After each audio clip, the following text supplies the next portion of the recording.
All right. Good morning, everybody on site and online. My name's Sam. I am the greenest member of the team here. This is the end of my third week. And I'm filling in for this session. We've had a schedule change. So I've put this together relatively quickly. And after seeing Morgan this morning, I've already thought about 15 different ways I could repackage this to make it much more engaging. I'm just going to ask you to bear with me. For any Andor fans, I'm a huge Star Wars nerd.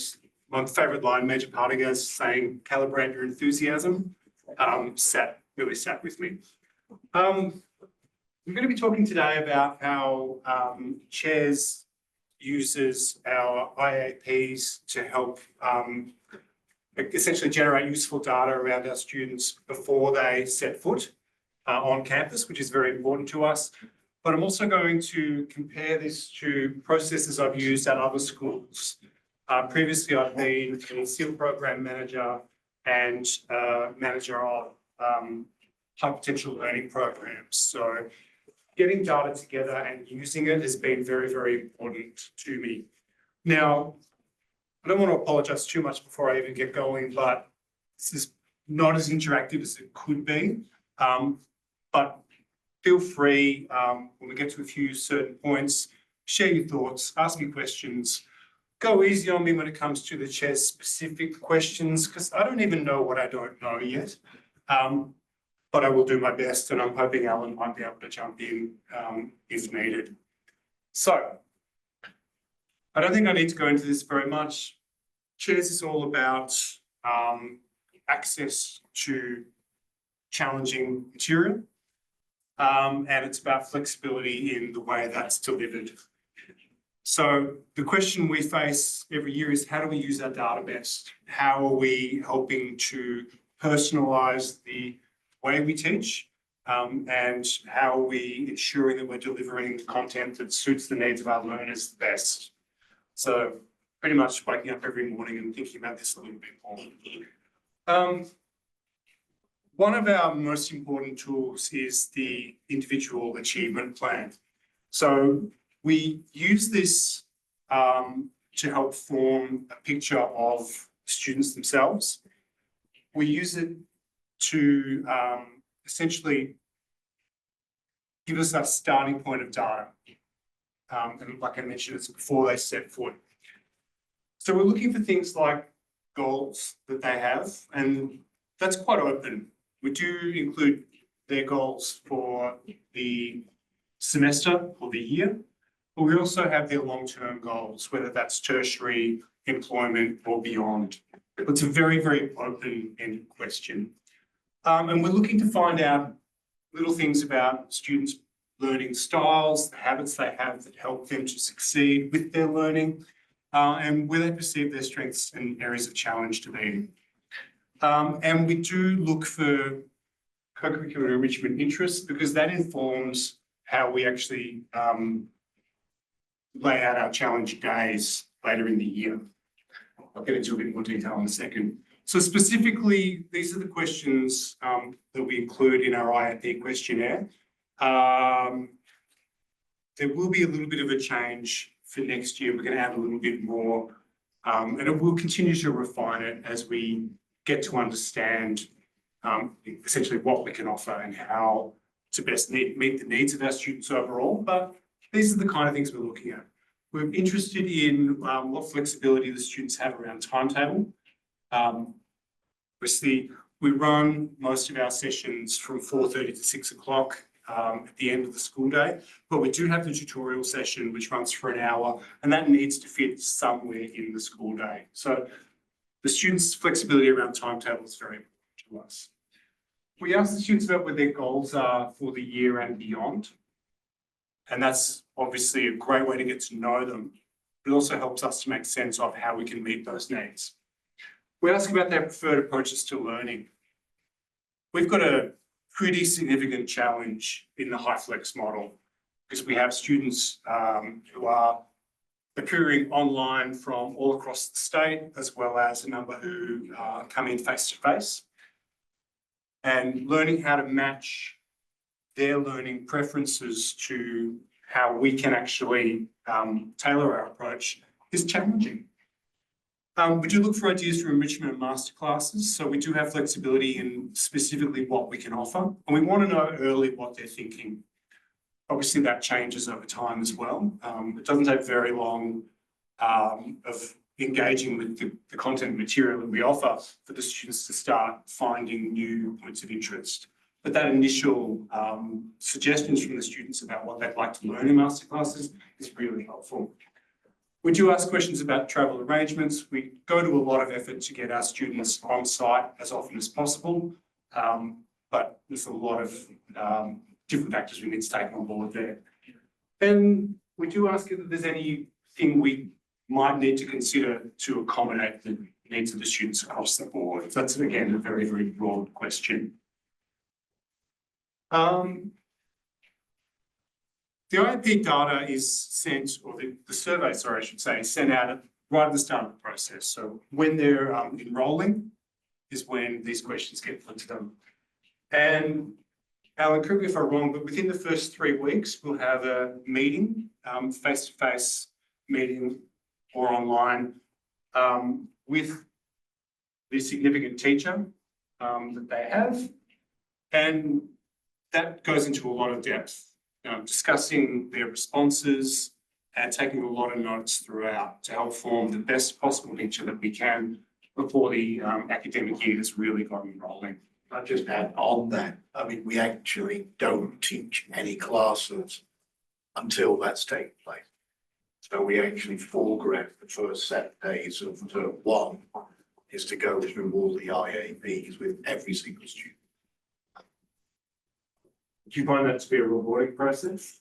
I think for most students it was. I think the thing that astounded me was that last question about, is there anything we should know that's going on in your life that might be, whether it's the name from the student or not, but even though this was effectively, yes, you'd see them in orientation, but then they had a 7-week break. So this was effectively a first meaningful conversation. I was astounded at how many of them were prepared to share straight off the bat. Oh, my dad walked out on us 3 years ago and I'm still finding this traumatic. I've got a really annoying little sister who actually shares my bedroom. All those types of issues. And again, it's a bit like I was saying downstairs. Our emotional intelligence isn't always the same. And so in a way they want to share, which is great because it allows us to sort of navigate more appropriately in the classroom. Thank you. All right, let's get going. So for us, the IAP is not data we collect and then leave. It's not a getting to know you that you never really come back to. It's a critical part of our planning and preparation for the year.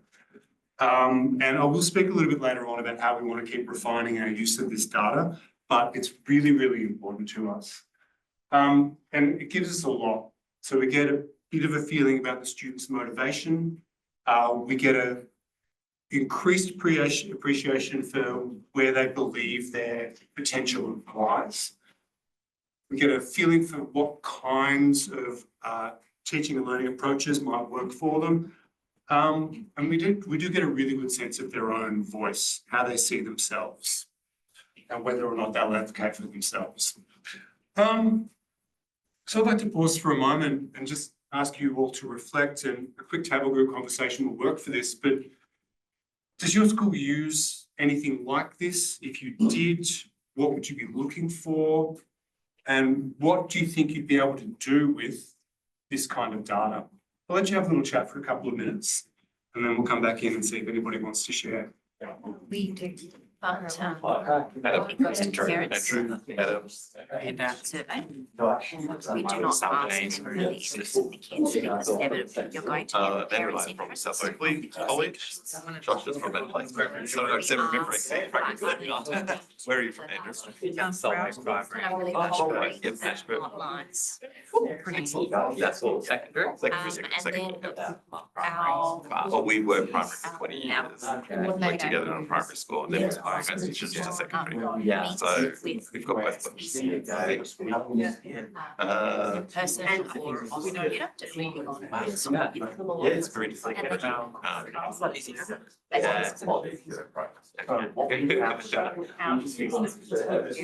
and then that team probably had like 300.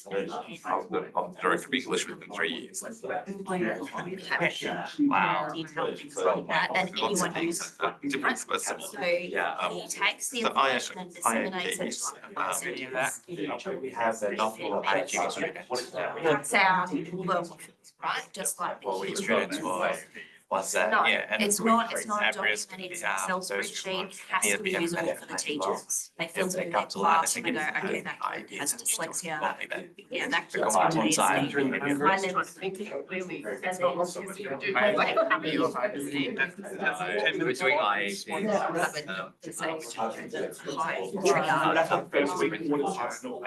Maybe you feel life kind of down when you start working with students, because yeah, it wasn't live. It's also used Honestly to. necessary because we had tutoring programs before the hiring. Had all those discussions, takes all of them into account when they decide to do that. Just writing an IAP for them. Where you Good way to. Yeah. We don't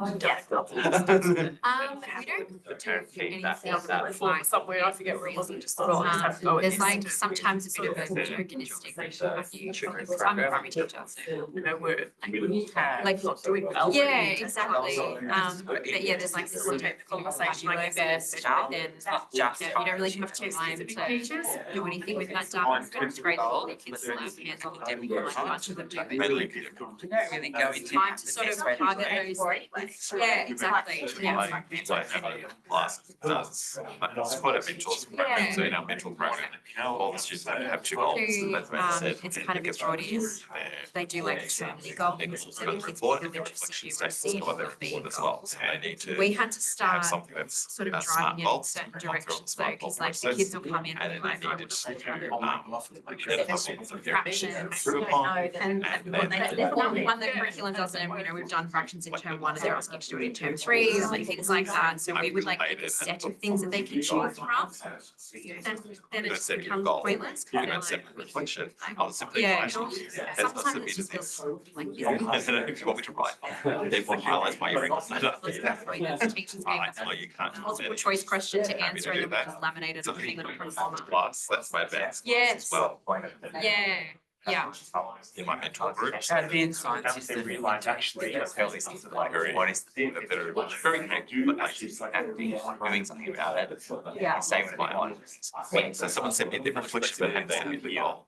So I wrote, I wrote the comment in the goal part, has managed to somehow have a reflection, but no goals in like teachers. Because I'm just thinking, if you did something like this, like, as you put into your Yeah, really first week of your classes. They've understood. Yeah.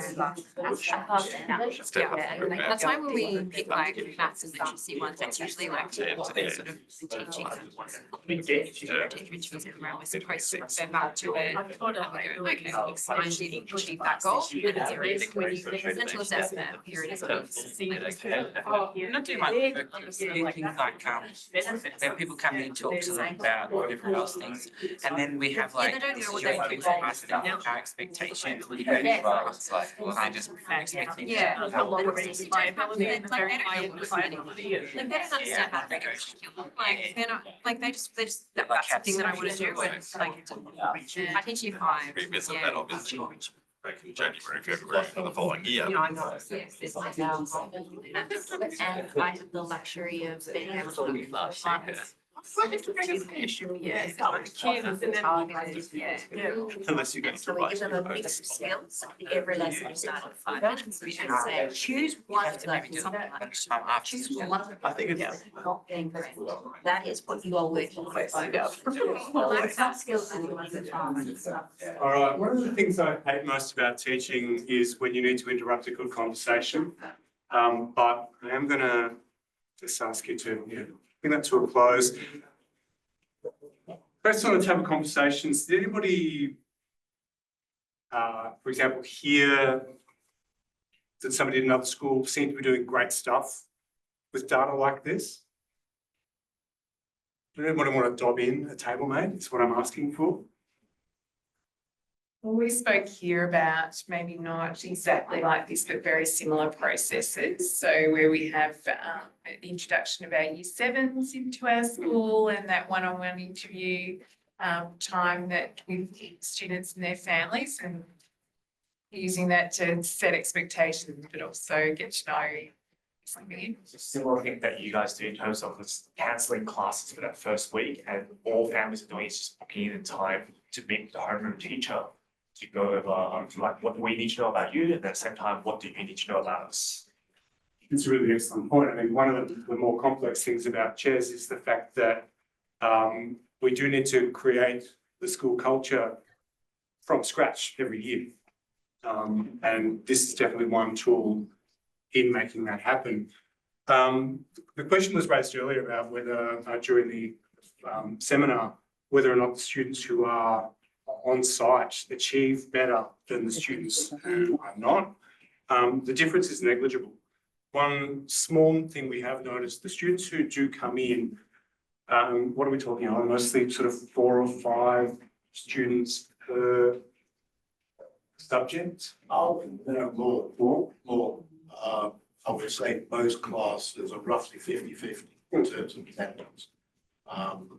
Yeah, and the tutorials are virtually all online. Yeah. So even if you live around the corner, you're still live to your tutorial online. And even, but yeah, no, the live lessons, I would say somewhere between 30 and 50% attendance in the Last few weeks have been a little different, I think.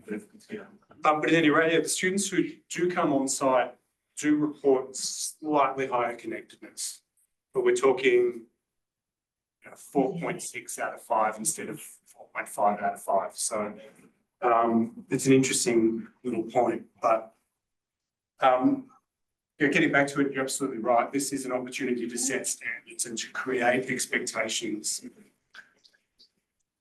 All right, now this is the nuts and bolts of my presentation, and the challenging part of getting data is doing something with it. So we found that once you've got it, it can inform you in probably 3 different ways with your practice. So you can use this information to tell you a lot about where your students' abilities lie. By a range of other points of data. But you're going to get a very, very good picture of your students' strengths. You can use it perhaps more easily here than other places. We've got the masterclasses that are designed for this purpose, but this initial data gives you a sense of what pathways you can set in place to enrich your students. Obviously, depending on your context, this may be something you're not able to have a lot of flexibility with. But if you get a group that look like they really would enjoy one particular activity over another, it's worth pursuing that. And finally, you can start matching up students for a variety of different pathways. So you can start identifying your clusters of interest and put those students together, whether you do that very obviously and deliberately or not. And you can start looking at other forms of pathways you might be able to establish for that group. Go into a little bit more detail shortly, but essentially once you've got this data, this is 3 ways you can start to use it. Now, I'll keep expanding on this.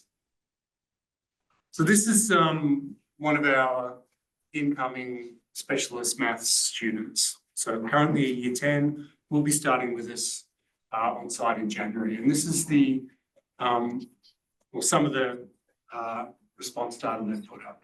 So they've said, I'd love to do 2 or 3 university subjects, maths, computer engineering, and or computer science. Well, I'm not set in particular jobs to lean to due to its ever-changing nature. I definitely see myself working in those industries. And in terms of how they like to learn, they've said, I much prefer individual self-guided and self-paced work. I tend to excel when I'm able to do more work or start on later units early. Now, I don't know if this sounds familiar to anybody you've ever taught, but definitely matches some profiles. So there's a lot that spirals just out of those two statements.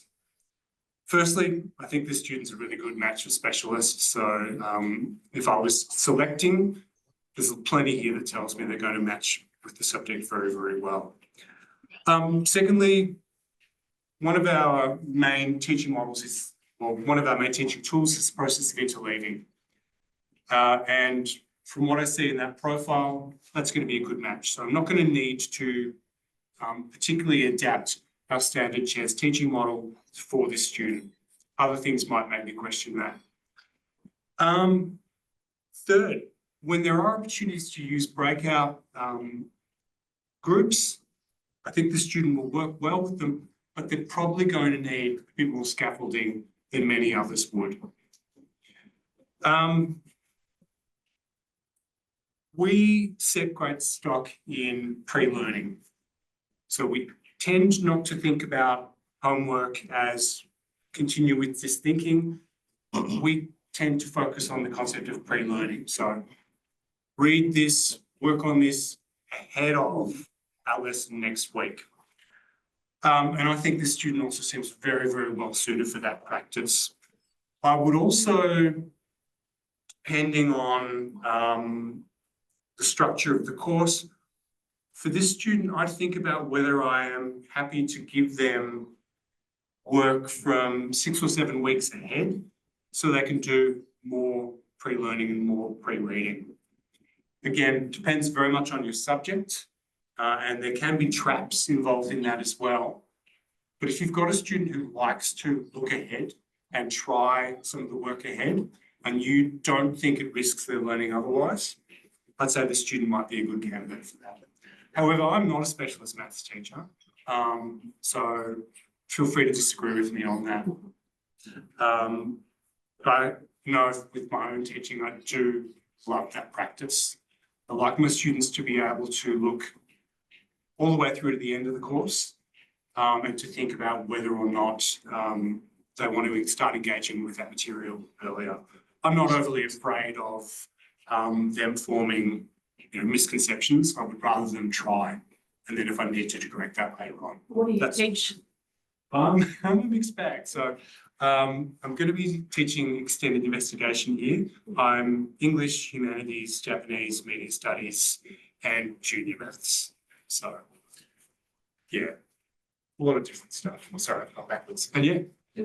This is all self-reported data, right? Like this Yeah. is all, do you ever find there's an imbalance with like, hey, I think I'm this, and then they come in and they're like, actually, I'm dog shit at that. There's a slide later on addressing that, but Yeah. yes, Yeah. this has got to be used with other data to get a really good picture. And just moving towards the bottom there, things that we have the ability to do, so connecting mentorships at the tertiary level, and maybe we could set up a masterclass at some point in the year that gives students like this a really good look at what happens in Unit 3-4 Spec. So just making it clear what's coming next. If there were enough other students to make that worthwhile, but that would be in the back of my head. All right. I'm going to leave strategies to you in table groups. Have a read through what we see here for this algorithmics applicant.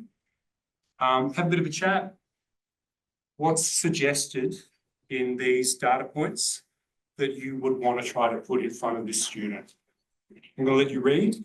Our online visitors, please feel free to put your thoughts into the chat directly, and we'll add that into our conversation. I'm going to be quiet and let you read and think.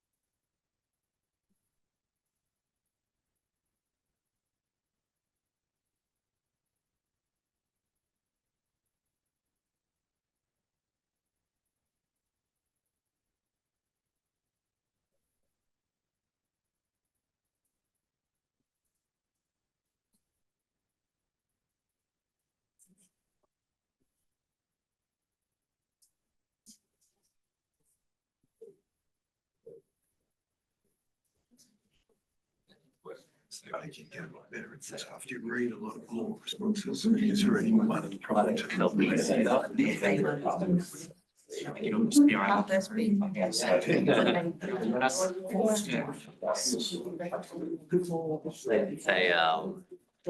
They do need to work But on on the, asking on for the flip side, if they were in, So you need to be were in, So you need to be with him. they've said they need guidance in how to display the their learning own environment, learning. So so, if we're like, expecting a flipped classroom, It's mostly it's not online. to say do this. And It's it's helping them navigate that like in their week. Maybe Other so that they strategically develop that skill so that they can apply rather than, I don't know, maybe they want them to do a YouTube when stuck. Maybe there would be a step before that where they're evaluating their own understanding and. Intrinsic motivation. Other avenues. With the last bit, I would say that I Then they have, read the and last then they bit. have that. In my reports like before, and that's stress, I find that I'm not stressed. So I think does it depend on the person, so maybe that person does not get stressed But like it that. gives that type of thing, Maybe that that's mindset. like that adrenaline, however, it's, they're leaving it to the last I minute, guess if they're if gonna like be you were misconception. designing processes. You get it because it's the last minute. Incredibly useful. Yes, true. Do that, need to more of a check-in to I make was sure looking they're for on really the asking right for track as they're assistance going one, through doing and things. maybe like making time to check in. Visual learner, without so assistance. I've got a cater few for kids visual like learners. that, like ask them. Maybe a visual learner, you go to their campus, if you're a visual learner. Then they, Yeah. they actually know I'm struggling, what where we should do strategies, and you need to have a laptop, so initially, yeah. That means the teacher needs to create PowerPoints and stuff. You know, be the ones to get it, so I always. Environment's just the, raw data. Okay, like, Yeah, like the cut comes up like. Yeah, that's why I'm like, they sit there doing nothing, I'm like, okay, let's do this one, you know, like, it's so explicit, it's crazy. But yeah. Refined. Possibly check it, maybe a virtual. It's interesting, they talk about needing, like, wanting a calm and stress-free environment, so they can stay independent work. I think it might be wise. If it's a live document, it's you can keep track of that. And relating that kind of task with the real world, they're obviously very motivated by the idea of self, I think it's a motive. That's good. You want this, I think you want to get. Along those lines, good. Is kind of like online notes and then practice and then It's like really clear expectations about what needs to be, you know, like kind of step out almost. Make sure that happens. That's like even for years. Like that though, where like it's so much. It's for us too, because it's have been, I should still mind guiding it and real each topic feels like that. Like I class exceptional and not to diagnose 3 if there's such a kind of micromanaging that I have to do with them. And I also have ADHD, so like I'm trying really hard, and I've got 25 people to do it. I'm just gonna take a moment to report a few things that have come through in the chat. Trying to make sure that Ken, excellent points there. The student probably needs some coaching for self-directed development of their IAP. And looking into perhaps something around automotive engineering as a taster. Next one there, bit of a heads up for the teacher. Might be worth checking in on their work regularly to make sure they're well organised, which seems like a safe bet. And also do regular past exam questions as a do now. So bring up those skills for time management and exposure to the assessment style questions common to the VCA. Really good points. Any other thoughts anybody would like to share? Feel free to just dump a table mate in it. Whoever's feeling brave. I'm just wondering if this is a student you would flag as wanting to see face to face. So being able to support that, they've indicated there, they really ask for assistance and that type of thing, like someone you sort of maybe flag as, we like to see them in person. Yeah. As much as we could. I think that's a very good idea. What else? Any other ideas? We discussed about how they've already kind of self-identified they lack some of the organizational skills and some of the study habits and stuff like that. So explicitly teaching them good study habits and skills early on would be really important. And then I think it was said earlier as well, just making sure there's regular kind of checks and kind of clear and explicit expectations about what needs to be kind of sequencing and time management as well. Yeah, which is extra critical because potentially this might be a student that we never see face to face. So absolutely, it's a high priority. And I'll throw in something else on that, just so you're all aware, algorithmics like extended investigation only operates as a unit 3, 4. So time is scarce. It's not like, oh my goodness, we've got to the end of term 1 and you're really far behind. Oh, it's all right, you'll catch up. You might not be able to. So the priority for that is really, really, really crucial. All right, let's keep moving. Now, the IEP itself isn't enough. So we also ask for as much as schools, the base schools can give us. So academic data, whether that's school reports, in some cases, NAPLAN, progress with other VCE subjects, if any, whether they have things like PAT assessments that are completed, and any other relevant internal assessments. And this varies from base school to base school, how much we get. We do look for a recommendation from a key teacher at the base school, and that's fairly open in its format. If we can, things like classroom behaviours are often very informative, and anything gives us a feeling for how the student is growing. And I'll refer to that more in another slide or two. The IEP gives us a pretty good feeling of student voice initially, and once the interviews are complete, we've got a fairly good picture there. And any of the data that base schools can give us around attendance, motivation, engagement with co-curriculars and so on is really helpful. We don't always get that. And finally, a bigger picture that I think I have time to touch on today, but any considerations around equity. So whatever we can do to support the student here, in addition to whatever's happening at the base school. That's probably a whole nother presentation.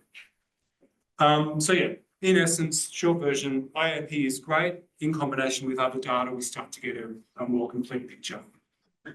I won't get bogged down here, but essentially, once you've got a few different data sources, you're triangulating pretty well. You're getting a feeling about aspirations, a picture for the student readiness, which is critically important to us. Interesting insights from teachers' professional judgment about the student. Any feeling we have about students' persistence and ability to work, and any barriers that might be in place across the board. And none of this is to say that there still aren't surprises, because that definitely happens. Sometimes positive, sometimes otherwise. But at least when you've got a few different sources of data coming in, you've got a better chance of avoiding those. All right, now I've highlighted one sentence here, and that's really the most important thing. We do like to have a good sense of what the student's progress has been like up to the point that they start. We'd like to know that we are looking at a student with a history of high achievement, but we're also looking for the students who are most likely to benefit from their time. This is something that mattered to me a lot a couple of schools ago. I'd been working in a SEAL school for a while, and I had the chance to start an enhancement program at another school. And from there, I took my understanding that trajectory actually matters more than anything else. Whether a child is going to continue to grow or looks like they're going to continue to grow versus one who might have plateaued quite early. And that's important to us here. We want the students to continue to grow throughout their time at CHES, and hopefully spread that growth into other subjects and beyond their VCE. So we're not just looking for the students who are already excelling, we're looking for the students who are moving. Now, here's our work in progress, because this work is not done. We are starting to make good use of it, but our goals moving forward are really around being able to use this information even more effectively. So we do want to have essentially a data dashboard, a one-page resource that staff can use at a glance to get a good picture of the student. So all of their IAP responses, all of their academic data, relevant wellbeing metrics on one page for ease of access, to make our planning more straightforward and to make the check-ins throughout the year more effective as well. We want to get better at creating the pathways. So grouping our students together according to their interest or readiness, learning mode, whatever else. And that can also be referenced in that shared data dashboard. We don't have a lot of longitudinal data, so it's important to us to be able to check growth over time, and to be able to look at these data points and compare them year in, year out with different cohorts. So it's very important to us to be able to do this. And looking at ways we can use this data to grow as an organisation. So there's a lot we want to keep using this data for. And if you're in a similar situation in your own school, I mean, if you're using this well, I'd love to hear from you. So please reach out to me later on. Now, there's again one really important point here. Students' self-identification has to be taken with a bit of a grain of salt. I know that as a coordinator of programs in other schools, I would often interview 70 to 100 students to fill 50 places within programs. And the interview process was incredibly time consuming, sometimes a bit frustrating. Mostly I loved it, but it did help me find students who weren't ready yet, who probably wouldn't make the most of the opportunities that were going to be put ahead of them. And it's important to identify them, because they're not going to have a great time in most cases. A student who has perhaps studied really hard to score well in an entrance exam might not actually be well suited to this.